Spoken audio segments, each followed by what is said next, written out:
you guys? Welcome back to my channel, The Unpopular Party, hosted by me, Malik Taylor. And today, we are here to do a little deep dive on just like social media and just content creators. And you probably like me, you've seen these creators crash out, go off, and you're probably thinking like, why? Today, we are here to just talk about the dark side of social media and how it could definitely have a negative impact on some content creators. Now, before we get into all that, if you haven't already, please make sure you subscribe to my channel. Thank you guys so much for all the love and support you guys send my way. I really do appreciate everybody that subscribed to me. Remember, she ain't a pretty girl, she ain't subscribed to Malik Taylor because pretty girls love Malik Taylor. So make sure you guys keep subscribing, and without further ado, let's just jump straight into this breakdown. Now, let's talk about it. Social media, it seemed glamorous in hindsight, right? You see so many people, they can make like a lifestyle out of just creating. Like, oh my gosh, you're making how much money just from the internet? It's kind of like watching in real time people escape the matrix. And it's like, oh my gosh, that could be so exciting. People that's no different than you, they're living out their wildest dream and they're getting a chance to get fame, money, endorsements, sponsorships, you know, go on trips, vacate, living the life. However, is it always as great as it seems? That's the question. Cause you know, with a regular job, a 9-to-5 job, you just got one boss that you have to report to. In so many words, with content creation, the world is your boss. Your audience is what runs you in a sense. And if you play it right and you keep them entertained, then hey, the perks will keep coming in. But if you make them mad, it's kind of like career unalive. And we've seen so many creators fall victim to this cycle. Because let's just be real, you can't please everybody. It's like dealing with the general public, it's like dealing with customer service. It's kind of like that girl who did that video on the bean soup theory. You're watching a video about how to make bean soup and the girl put beans in it because it's bean soup, and you got people in the comments, well, can you make women out the beans? It's bean soup. You know what I'm saying? You know, you can't always please them, but when certain creators make a mistake, that's when the backlash comes.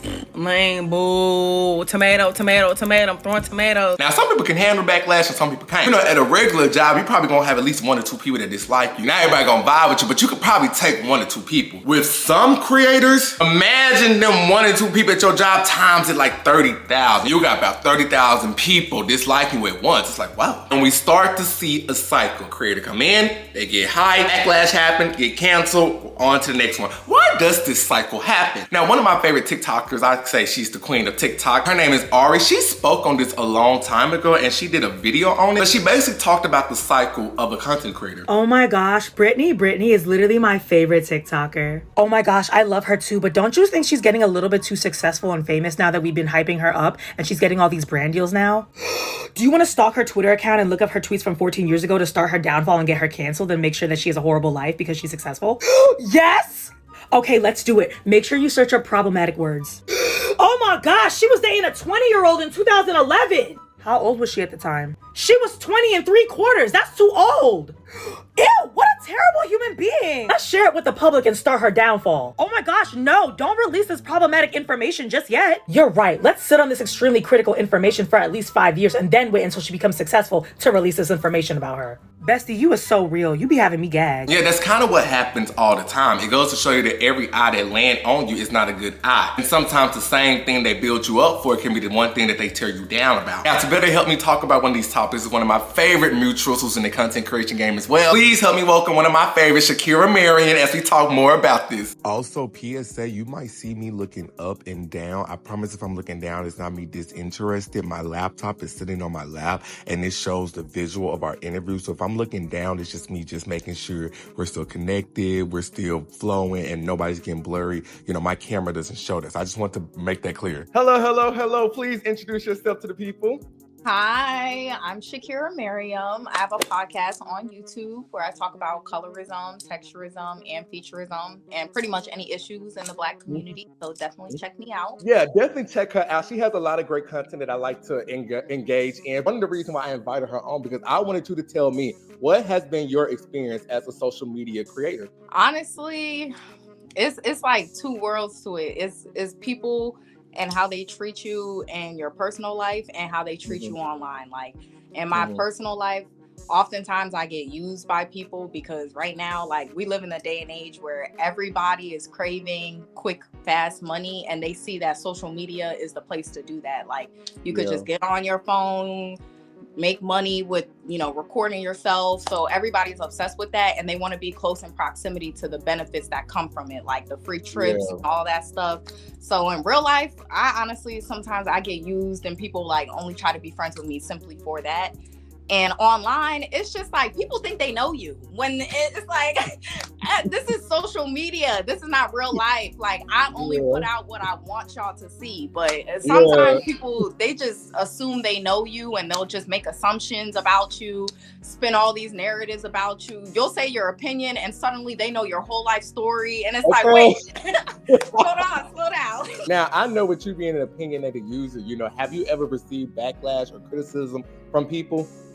Yeah, I mean, talking about like colorism and texturism, especially as a dark-skinned girl already, like my message is not ready to be received by anyone, especially in the Black community. So I get hate comments every day of people just telling me to shut up. Like I literally went viral that one time where like I was talking about how I was gonna date outside of my race because I go through colorism, and it got like really big. Like it was on Neighborhood Talk and stuff, and like Black men were bashing me for, well, it wasn't just Black men, but mainly like the Black community in general. I was getting bashed for months. Like they had like posters of me on Twitter. Like it was bad. Oh my gosh. So with that, how did you deal with that? Like what made you still like want to come in and just still like, you know, bump them? I'm still gonna create my content. What kept you going? Honestly, it's the fact that my voice is still reaching somebody. Like it's a lot of noise. It's a lot of people saying that they don't like what I'm saying and they don't like to hear me and I should shut up. But it's a lot of people who resonate and thank me very much for the fact that I'm just speaking up and speaking on their experiences and being a voice for them. So if I'm helping at least one person get through life and understand how to walk around in this world as a dark-skinned woman, like that's all I care about at the end of the day. Now, with us speaking on certain content and stuff like that, I know with us, we kind of like sometimes just speak on a realm that's just like, we're just talking about the stuff that's being handed to us. But I know a lot of people on a greater scale, they get like backlash from people who you can tell they're just using this as an open door policy to talk about them or drag them. Why do you think a lot of creators, when they come into the game, why do you think they start to get into that door where they start getting criticism and stuff just from people? I really think that a lot of people, like when they see a social media influencer, they kind of look at their life like, oh, they're living a perfect life. Like all they have to do is just get on camera and they make money. So like some people get jealous of that. So they try to like humble you in a way or try to find flaws in your life, and they can showcase it to the world so they can recruit other people to dislike you. That way your brand isn't as perfect as what it was before. Like I feel like people just try to find imperfections and stuff that they see as perfect, and they look at the social media life like, oh, these influencers are living a perfect life, but they don't see the back end of like the terrible stuff that we go through. They don't even see the process of like blowing up. Like they think it happens overnight. Like no, we was on social media for years, like not getting likes on our videos or views for years before we had that viral video. So it's like, yeah. What would your advice be for people who want to get into this game? You got to be authentic. Like I think that's the main thing, because if you're going to be on social media and you feel like you have to put on a show every single time you get on camera, you might as well not do it, because it's going to get draining at some point. It should feel fun. You won't even be able to collaborate with other people whenever you want, because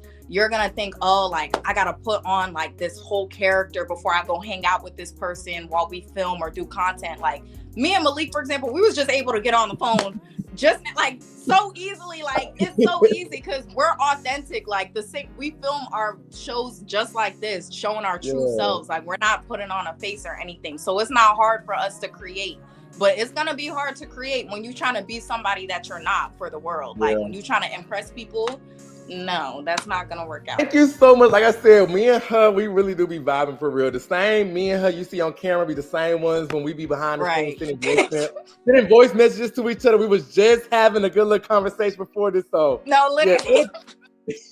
Tell the people where they can find you at. Oh, yeah. Y'all can find me on YouTube at Shakira Miriam. It's called The Shakira Miriam Show. And all my other platforms are Shakira Miriam. So, yeah, definitely check me out. You'll love me. So, yeah. She is literally one of my favorites. I always love her insight. Please subscribe to her channel. She's good people for real. But yeah, a lot of people, they want to be content creators. But like I ask people all the time, can you be mentally prepared to handle being a content creator? Because if not, you can fall into different categories of where your digital footprint leads. Now, you got some creators who's on the internet, which shout out to them. They do not care. They don't give a flying F. Like, and they not just saying it, but you can feel it. Like, they don't care. Like, what's her name? Peach Patch. Peach be posting her 40 videos a day. She don't care if she getting backlash, whatever. Shit, when she was going through Hurricane Milton, I was right there viewing her. She do not care. But that's not always the case. But you also get like some creators who kind of get a win of this backlash, and then they be like, you know, I ain't got time for it. And then they vanish and you be like, what happened to them? For example, people say they want quirky creators, right? And then you kind of see creators who hit the scene like Pookie. The way you act. It's the way you act. It's the way you act. Now, you know, Pookie, his content, I was his demographic. His demographic was, you know, the pretty girls. That's what his content was for. And that's okay. I like this little but unfortunately, some people did kind of find him annoying, which, you know, if he's not your tea, he's not your tea. You know, that's valid. You know, everybody's gonna have an opinion on how they feel about somebody. But at one point, he got so much hate. Like, they literally got his page taken down. And I was like, is it ever really that deep? Like, his TikTok page got deleted. And I remember I was talking about that. I was like, okay, you know, it might not be my cup of tea or style videos, but I'm not finna go like, get somebody's page taken away. The not interesting button on TikTok, it holds value. Like, just swipe away. Or people be like, we want real, raw creators that's just not gonna sugarcoat it and just come into the game and just tell it how it is. Okay. And you'll see creators hit the scene like Lovely T or Choice TV. Oh, as I've always stated, those have always been my favorite creators coming into YouTube. But you know, going into their video, it's kind of like, you know what you're gonna get yourself into. You know, like they're not gonna have like the opinion that might vibe at everybody else. You're going into their videos with dialogue. You're going into their videos with conversation. Me and Tammy had a conversation about ever sleeping with your ex, a conversation. Yet, they still get bashed, they still get hate, they still get, you know, backlash. Or even people like Courtney J on TikTok. You know, Courtney J was building a fan base then. She did one wrong thing, and which wasn't even that wrong, but you know, her page got deleted, had to start from scratch. It's just a brutal game. Or, you know, the gay community be like, we want black gay representation. We want black gay boys to have their representation. And they see people like Raymonte, Malik, and DeAndre, and then they kind of going in on it. And which, to be fair, like, yeah, once again, their content might not be for everybody, but it's just like, where, at what point is the totem pole stop? Because I know we say we want to see black gay men in luxury, and then we see them buying their Chanel bags and stuff, and then it's like their elitism.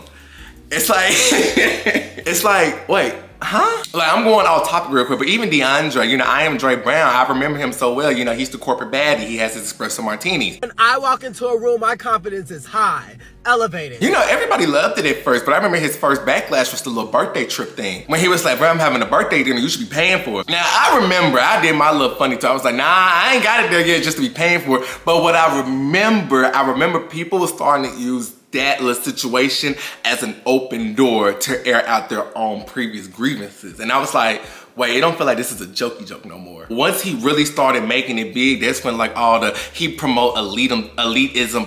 I don't even know what that word mean, but it's just like he's promoting elitism behavior.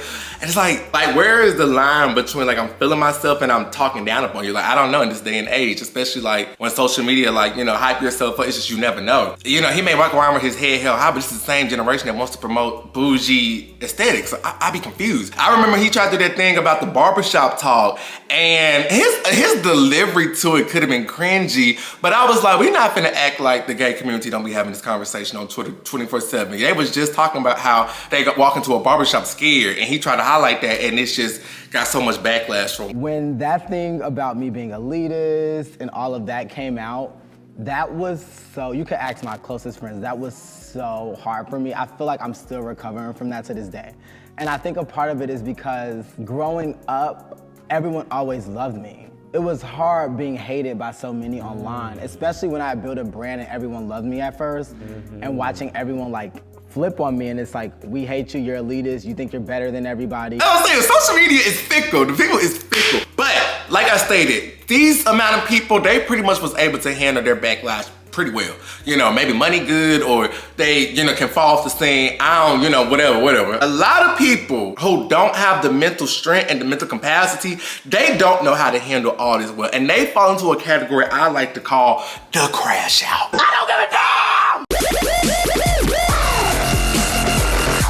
And we see this stage so much. Crashing out stages when it's a rap. You going off. You can't handle it. You cussing people out. You going off on live. It's kind of like what she said on BGC. If you think I'm not going out swinging, you just got me dog. You know, yeah, they may be getting some love, but they get so much hatred thrown at them at once. You know, the mind can't handle it. Put a pin in that. Now, I remember as a kid, one of the first crash out situations I saw on this internet, it had to have been Simply Nessa. Y'all remember Simply Nessa? A lot of people remember her. Simply Nessa, I could never get into her content like that. You know, she just wasn't for me. But I do remember she did post a video of herself crying and what? She shaved her head. She done went through a lot on this social media weird. Or looking like Fanita. Fanita was another girl. She was a topic of conversation for a minute. Never heard of her. But Fanita was getting dragged.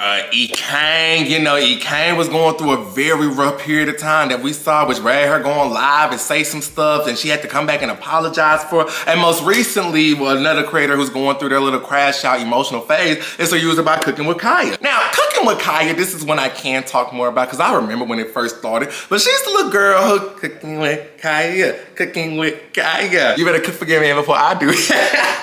And you know, from my point of view, from my eyes, the girl is just cooking. She got so much backlash. People's calling her a pick-me. People saying she's not being a girl's girl. She's saying she will take our man. She's being very male-centered, in which I feel like male-centered, that's another like hot word right now, because I just feel like, I mean, not to say a woman centers a man around her life, but a heterosexual woman, she wants a man. I mean, it's just what it is. She wants to be laid up with her man. Like, but she got so much backlash. Last video I saw her, she was literally crying on the internet. I'm just irritated. I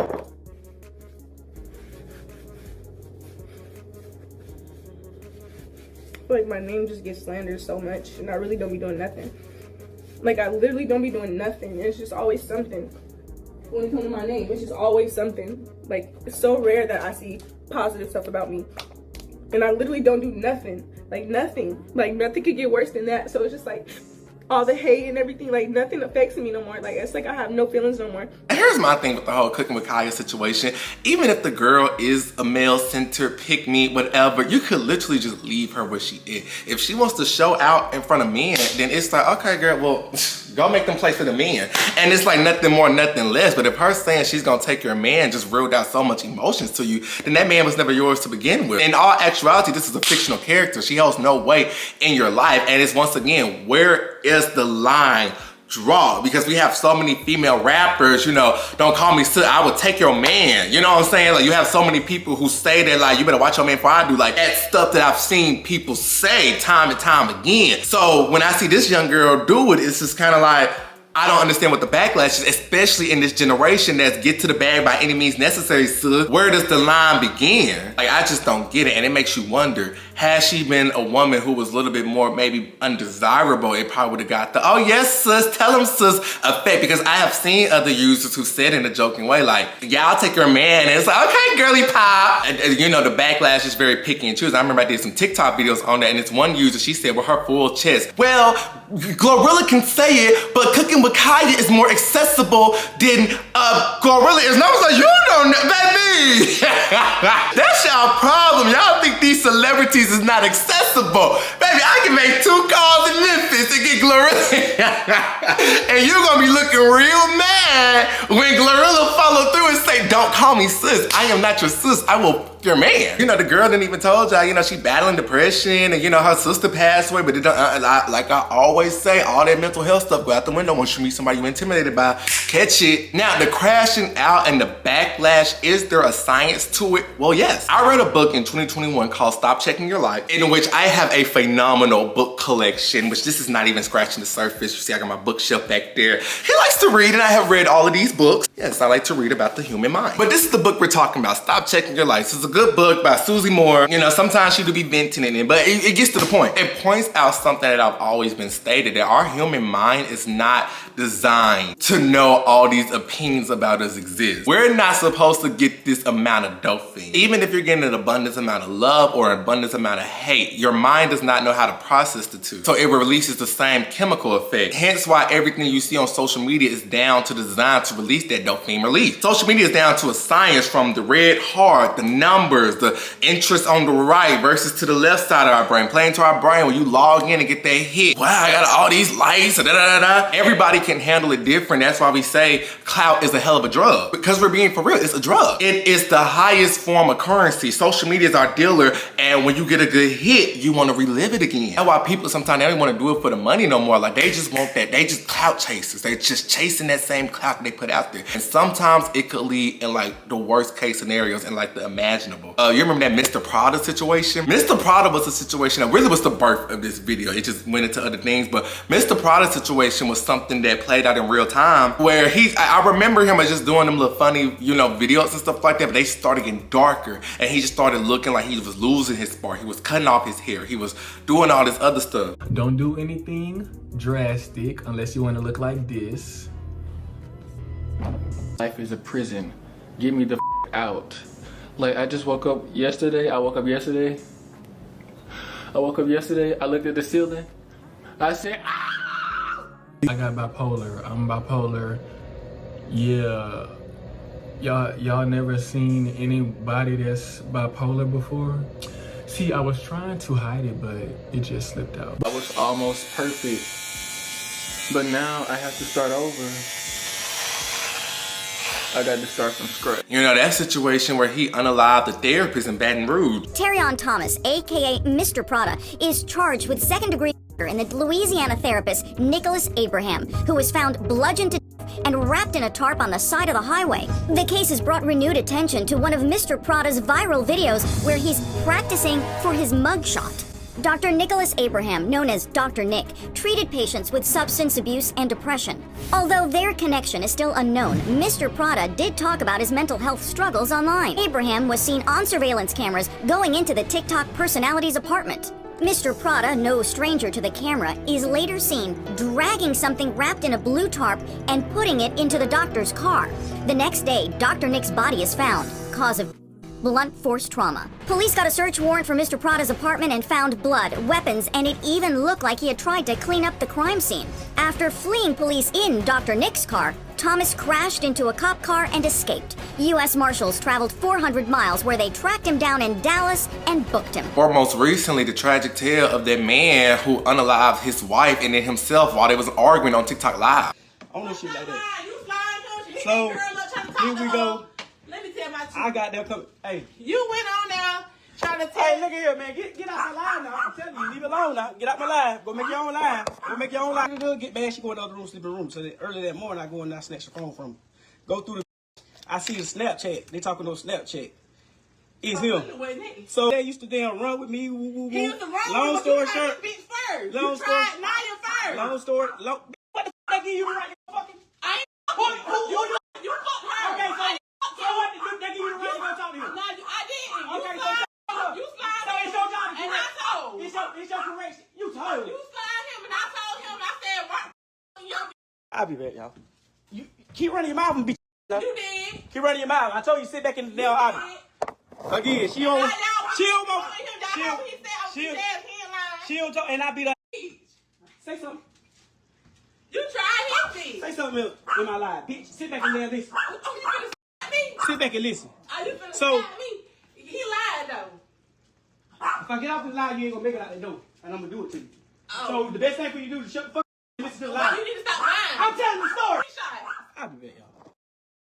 Unfortunately, he kept that promise because right after that live, 27-year-old Duchess Dior was found fatally unalive. After the fatal shooting, he then proceeded to lead police on a high-speed chase before being caught and pulling the trigger on himself while in the car. The couple leaves behind 2 children. You know, it's more cases like that exist. Why? Because the right person who cannot handle what comes to social media, you know, it gets the best of them. They relapse. And that, my friend, can be the dark side of social media. And if they're not doing harm to other people, then they're doing harm to themselves. I just saw the other day on TikTok, this one user, this one girl, she unalived herself because she was getting bullied on TikTok, and the dad came and was like, you know, making a statement. One that always replay in my head, I think about her all the time. Chelsea Corinne Chris. I think about that situation a lot because on the outside, you would think, oh my gosh, she has it all together. Like she was an attorney. She was a correspondent for TV show Extra. She was nominated for 2 daytime Emmys. She was Miss USA. She had an M&M's brand deal. Everybody thought she had it all together. Of course, you know, the comment section, you know, people would just be saying some stuff. She even did a video about it. When I was Miss USA, I received hateful comments, people putting throw up faces in my comments. People even messaged me telling me to kill myself. So sadly, this is nothing new. It happens to like every single title holder. It's not just pageants. We've all been victims of online bullying, and this is how I deal with it.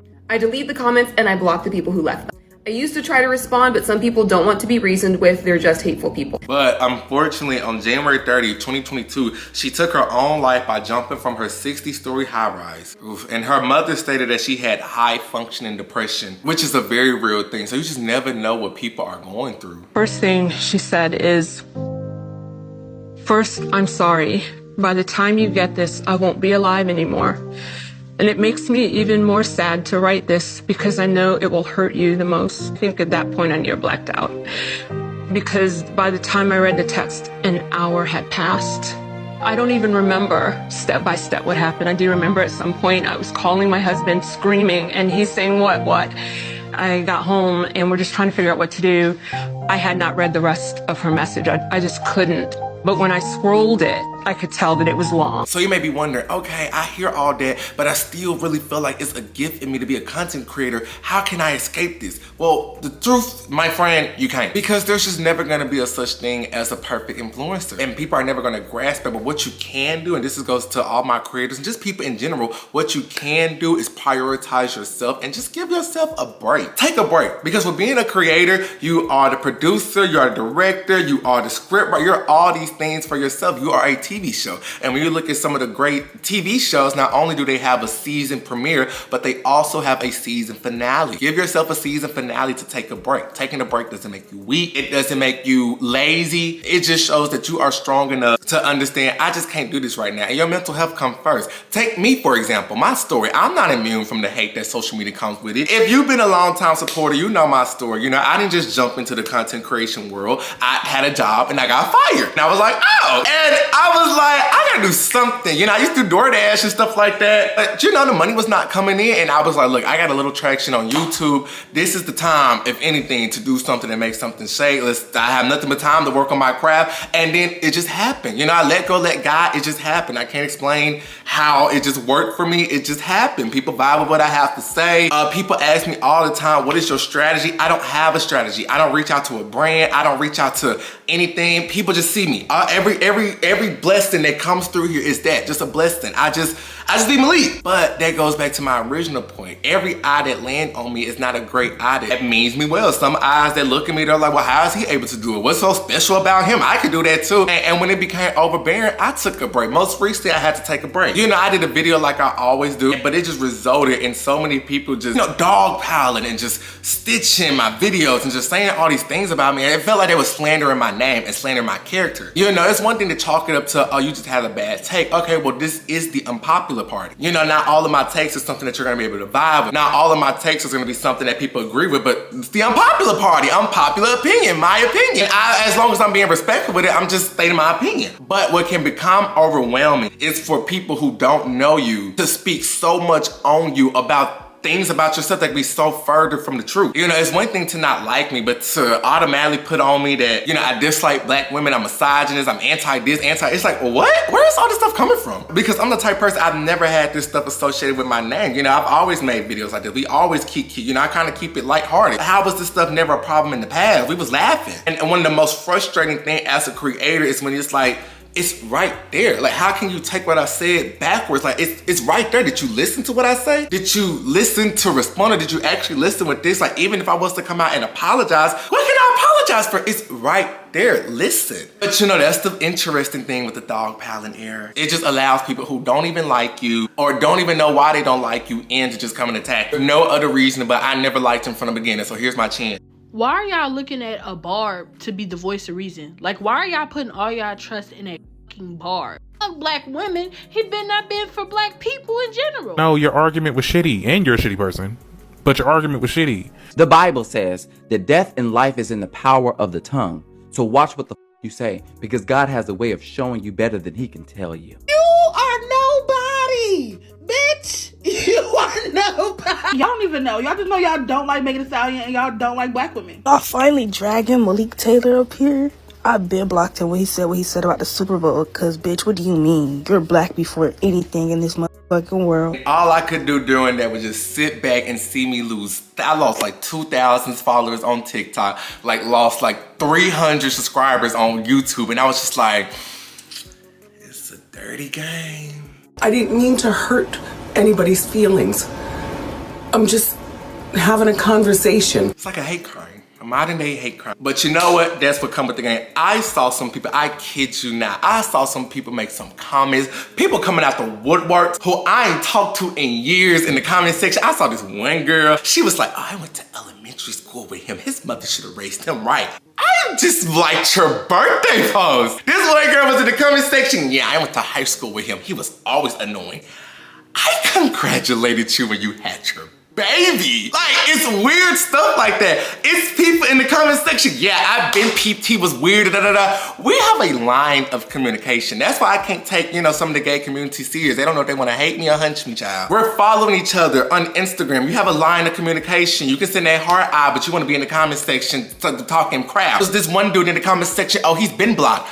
Was I blocked when you was trying to get me to buy that little whack ass private story for $5? Nobody want to see that. Nobody wants to see you just flapping and flouncing. But that's what we're going up against. We're going against people who just want to take the time to dogpile. And you know what? While I'm here, to all the people who took the time to make these think pieces and videos about me, you should, I'm gonna get into my Trish Stratus bag. You should be saying, thank you, Malik. Thank you, Malik Taylor, for my 20,000 like video. Thank you, Malik Taylor, for my only engagement I'm gonna get. I know for me, when I block somebody, I ain't never thinking about them again. So you mean tell me y'all done blocked me and still in your world, I'm the focal point. Your pinned video is a video about Malik Taylor. Say thank you, Malik. And I hope you enjoyed. There's one little piece of engagement that you're gonna get, because I saw they posted follow-up videos. Nobody went to see that. Nobody liked that. You got 30,000 people to like a video about Malik Taylor. Congratulations. Talking about my Super Bowl thoughts. I ain't never hide away from what I said about the Super Bowl. What I said about the Super Bowl before, I say it again. Can't nobody in the industry tell me how to be woke. I ain't talk bad about the performance. I thought it was a cute performance, but at the end of the day, you talking about a game that you benefit from. We was really boycotting. We would have stayed with Kyler when he took a knee, but that's just too much like right. When you got people who still turning their eye for a check, you got the same people who were saying dump Trump in 2016,